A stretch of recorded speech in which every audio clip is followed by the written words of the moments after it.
Einen wunderschönen guten Morgen. Ihr hört wieder Pekip für die Ohren mit Sarah und Nina. Hallo Nina. Hallo, guten Morgen.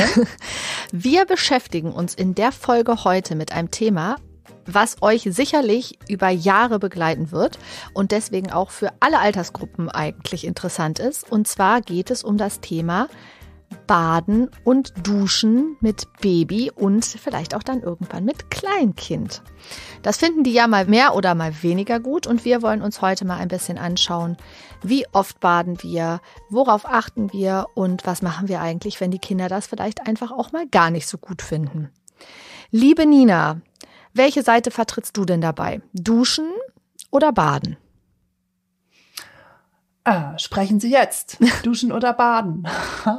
Ich glaube, dass beides viele Vorteile hat. Und ich glaube, ich möchte mich nicht festlegen.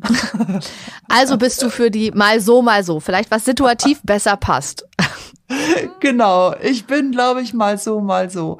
Also, wir können ja vielleicht mal anfangen, wenn die Kinder noch so ganz, ganz klein sind. Ne? Das heißt, bei den ganz jungen Babys, da ist ja in der Regel als kompetente Beraterin immer die Hebamme an der Seite. Das heißt, die berät ja und ist auch meistens beim ersten Baden dabei, das ja für Eltern ganz oft echt eine ziemliche Aufregung bedeutet. Also ich weiß das noch bei unseren Kindern, dass ich das ziemlich aufregend fand. Da so mein Kindchen ganz nackig in Wasser und ich nicht so richtig wusste, wie findet das Kind das. Und da war das gut, die Hebamme dabei zu haben.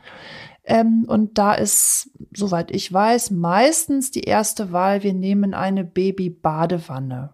So, das ist oft so der erste Versuch, die Kinder mit dem feuchten Nass in Kontakt zu bringen. So, wie war das bei dir? Was weißt du noch? Wie hast du das in Erinnerung oder was hörst du so? Ja, also tatsächlich, dass viel ja über das Baden geht, in der Babybadewanne oder im Waschbecken ja auch teilweise, ne, wenn man jetzt gar nicht extra eine Babybadewanne angeschafft hat. Ich weiß, dass viele Eltern erzählen, dass sie auch so einen Duscheimer haben, wobei da die Hebammen auch häufig sagen oder den Rat geben, das nicht direkt von Anfang an zu machen, sondern wenn auch so ein bisschen Rückenstabilität da ist, dass das geht. Und ich weiß, das hatte unsere Hebamme damals gesagt, dass wir auch gerne von Anfang an duschen können. Und dass dann das Baby auf einem Handtuch in der Dusche liegt, vielleicht so ein bisschen ganz leicht eingewickelt in so ein Mulltuch und dann auch mit der Dusche abgeduscht werden kann, auch schon, wenn die ganz, ganz klein sind. Und das wirkt im ersten Moment vielleicht ein bisschen merkwürdig, weil wir meistens die Badewannenbilder kennen von kleinen Babys. Aber auch das finden die in den meisten Fällen ziemlich toll, wenn so dieses warme Wasser so über sie drüber läuft. Also von daher, alles kann. Und ist ja auch immer so ein bisschen die Frage, wie es räumlich eigentlich auch zu Hause passt, ne? Ja, nochmal zu dem Duschen von ganz jungen Babys. Da gibt's die Variante, die Kinder wirklich dann auf ein warmes, dickes Handtuch in die Dusche zu legen und mit der Brause abzubrausen. Genau. Und ja auch die Idee, ich dusche mit meinem Baby gemeinsam. Ja. Also, das gibt's ja auch. Da sind wir, glaube ich, mit ganz jungen Kindern noch ein bisschen vorsichtiger. Genau, das heißt zu gucken, dass ich mit meinem Kind direkt auch nackig in die Dusche gehe. Da hat sich sehr erwiesen oder da hat sich als ganz klug rausgestellt, dass ich das Kind nicht auch nackt mit reinnehme, sondern dass ich um das Kind so ein Moltontuch wickle. So, das hat sich, glaube ich, als ganz schlau rausgestellt, damit die Kinder ein bisschen griffiger werden.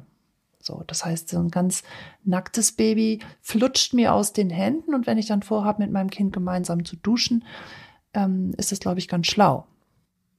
Das stimmt. Vielleicht können wir ja auch einfach nochmal zu dem Thema, weil du das gerade so schön gesagt hast mit dieser Griffigkeit, dass es nicht so ganz nass rutschig alles ist, einfach auch nochmal ein Insta-Post machen, wo wir die verschiedenen Handgriffe einmal abfotografieren, euch reinstellen. damit ihr da eine Idee oder vielleicht auch noch mal eine bessere Vorstellung kriegt, wenn ihr da noch Fragen habt. Ja, und wenn die Kinder jetzt älter werden, das heißt, wir gehen mal davon aus, dass so das erste Vierteljahr jetzt vorüber ist, wie gehe ich denn dann damit um? Das heißt, ich finde auch ganz schlau, vielleicht auch erstmal zu gucken, wie oft muss überhaupt so ein Kind gebadet werden? Naja, also da sagen wir ja so 1 bis 2 Mal die Woche ungefähr. Außer natürlich, es ist dann irgendwann Beikostzeit und es ist von oben bis unten vollgeschmiert und ihr kriegt das mit einem Lappen nicht mehr sauber. Dann natürlich auch einmal mehr, aber so vom Grundsatz her 1 bis 2 Mal die Woche, ungefähr 5 bis 10 Minuten. Mehr braucht es da auch einfach gar nicht. Und sag mal, wenn ich jetzt ein Kind habe, das das blöd findet. Also man sieht ja immer, wenn man sich so im Internet so Bilder anguckt, so ein glucksiges, glückliches Baby in der Badewanne mit so einem Haufen Schaum auf dem Kopf und alle gucken glücklich. Was mache ich denn eigentlich, wenn mein Kind Baden blöd findet? Muss mein Kind überhaupt baden? Also wenn das jedes Mal in ein Geschrei endet, wie gehen Eltern da am schlausten mit um? Erstmal atmen die Eltern durch. Das ist ja schon mal das Wichtigste. Nein, also es ist ja so, wenn ich wirklich merke, dass mein Baby überhaupt gar nicht baden möchte, dann kann ich noch mal gucken, ob Baden oder Duschen einen Unterschied macht. Manchmal ist das tatsächlich so. Ich kann verschiedene Varianten ausprobieren, auch mit mir zusammen in der Badewanne, wenn dann vielleicht der Partner, Partnerin da ist, um das Baby dann am Ende wieder rauszunehmen. Also da kann man natürlich ein bisschen gucken. Aber letzten Endes, eure Babys werden ja nicht total verschmutzt und dreckig. Das heißt, wenn ihr wisst, mein Kind ist da nicht begeistert von, dann könnt ihr auch einen feuchten, nassen Lappen nehmen und könnt euer Kind schön mit einem lauwarmen Tuch auch säubern. Das heißt nicht, dass ihr jetzt wirklich zwanghaft das Kind 1 bis 2 Mal in die Badewanne stecken müsst, wenn das für euch nur Stress bedeutet. Ihr könnt auch gucken, für manche Kinder ist es so, dass sie vielleicht das Badewasser an sich mögen, aber dann nicht das Nassmachen auf dem Kopf. Dann könnt ihr eben auch versuchen, den Kopf einfach mit einem warmen, wassergetränkten Tuch zu reinigen.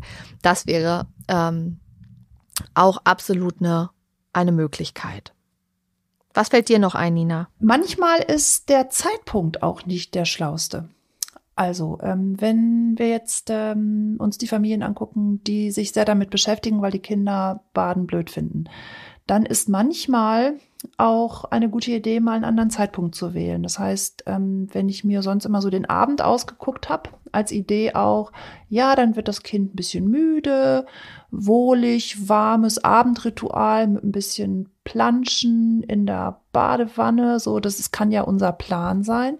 Manchmal ist es für die Kinder vielleicht besser, das nicht zu machen, während sie schon ein bisschen müde sind, sondern einen anderen Zeitpunkt zu wählen. So, möglicherweise spricht ja nichts dagegen, das Kind auch vormittags zu baden. Also Kind wird wach, so, Kind wird gefüttert, ich warte einen Moment und dann mit gesättigtem Kind dieses Experiment Baden mal auszuprobieren. Also ein bisschen kann man auch an der Schraube Zeit oder Zeitpunkt stellen.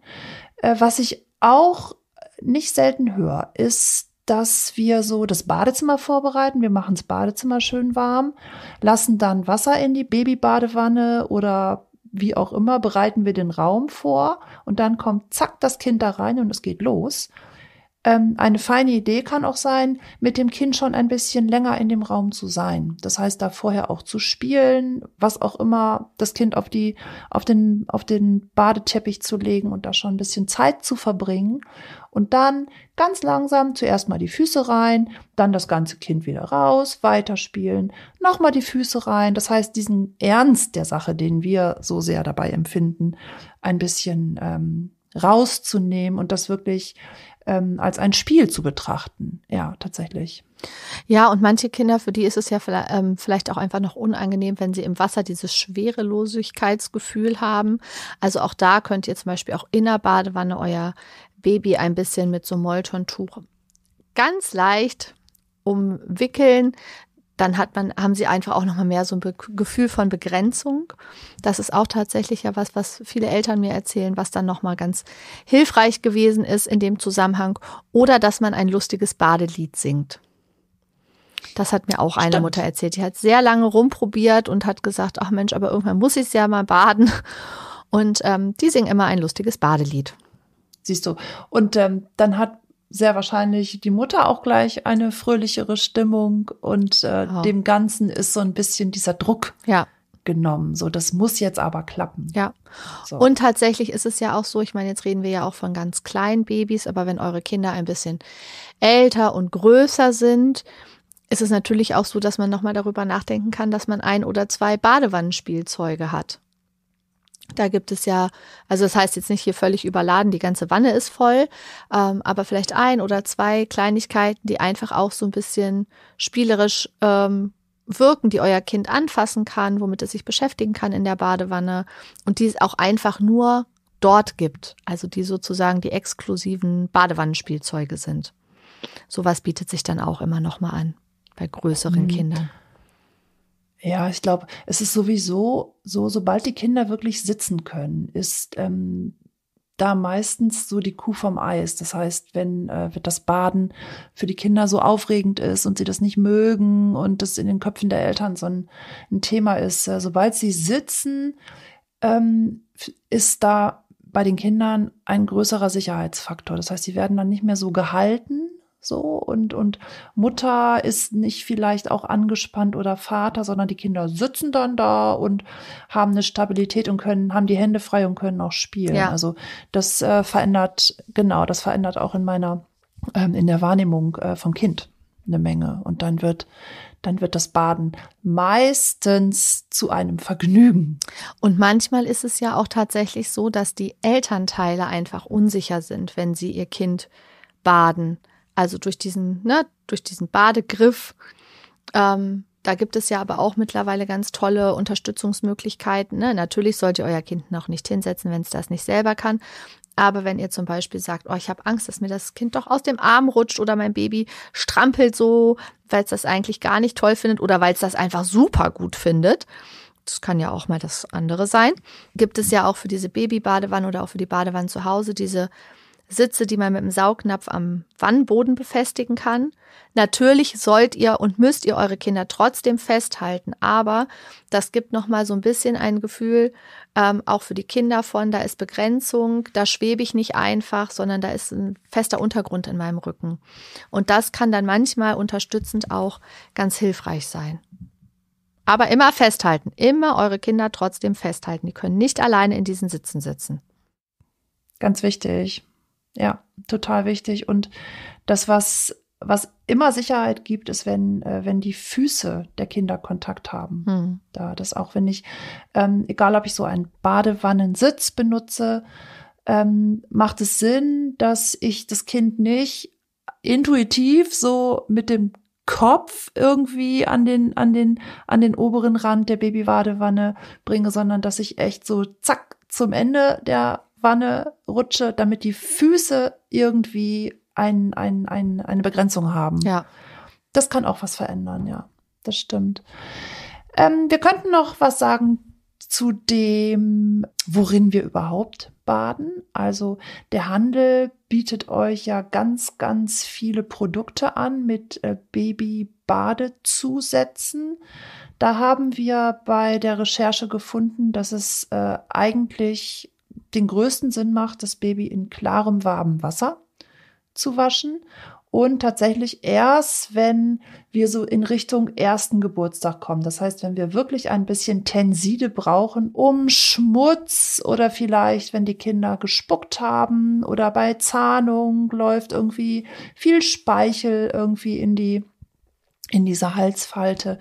Das heißt, dass wir Badezusätze eigentlich erstmal nicht mehr brauchen. So, fällt dir dazu noch was ein, was wir so zur Pflege nutzen können beim Baden? Also was man natürlich machen kann, wenn ihr Kinder habt, manchmal gibt es das ja, dass da so sehr trockene Haut ist oder so, dann kann man ein bisschen Öl reinmachen. Ne? Also manche schwören ja auf so ein ganz hochwertiges, gutes Olivenöl, so 1, 2 Tropfen, Calendula Öl ist ja auch sowas, was ganz gerne und häufig genutzt wird, wenn es denn sein muss. Also eure Babys brauchen das nicht zwingend, aber wenn ihr ganz trockene Haut feststellt oder solche Sachen, dann kann man das mal ein bisschen punktuell mit reinnehmen. Aber braucht es nicht zwingend. Der ultimative Hebammen-Tipp für die unter euch, die stillen, ist ja Muttermilch. Nicht? Ja. Das heißt, so ein bisschen wie Kleopatra, nicht in Eselinnenmilch, sondern in Muttermilch gebadet zu werden. 1, 2 Tropfen rein, das ist der beste Schutz für die Haut, den ihr eurem Kind zeigen könnt. Ja, so sieht das aus. Genau. Dann haben wir, glaube ich, das Thema Baden soweit erledigt und kommen zu dem Zitat. Dieses Mal, nicht wahr? Da haben wir was ganz Lustiges vor heute, oder? Ja, wir haben uns gedacht, wir machen es mal anders als sonst, ne? So, es muss ja öfter mal was Neues, damit wir auch alle fit im Kopf bleiben und da immer mitdenken und so machen wir jetzt mal einfach was anderes als das, was wir sonst tun. Nina, was machen wir denn? Ja, genau. Das klingt jetzt nach einem richtig strategischen Plan. Ja, voll. Aber wir haben ganz stumpf kein Zitat gefunden. So sieht's aus. Also, wir haben gesucht und haben kein Zitat gefunden, was zum Thema passt. Und das Quietsche-Entchen-Lied wollten wir euch jetzt nicht hier live vorsingen. Nee, wollten wir nicht. Das müsst ihr euch denken. Aber uns ist was eingefallen. Und zwar haben wir gedacht, wir machen aus der Not eine Tugend und bitten mal eure Köpfe zu grübeln, ob euch was einfällt. Das heißt, gibt es irgendetwas, was euch als Spruch, als Bild möglicherweise, was auch immer, in die Köpfe kommt, was mit dem Thema Baden oder dem Baden von Babys zu tun hat. Und wenn das so ist, dann her damit. Wir machen in der nächsten Woche einen Insta-Post dazu. Und wer von euch eine gute Idee hat, hat die Chance, an einem Gewinnspiel teilzunehmen. Das heißt, wir würden uns tatsächlich was Schönes ausdenken für die oder den, die ein schönes Zitat uns liefert. So, das ist unser Angebot, damit wir hier nicht ohne Zitat aus der Nummer rausgehen. Und du müsstest aber noch sagen, bis wann soll denn das kommentiert sein? Das stimmt. Lasst euch doch mal 2 Wochen Zeit dazu. Wir nehmen mal ein bisschen mehr Zeit dafür, um auch vielleicht richtig gute Ideen.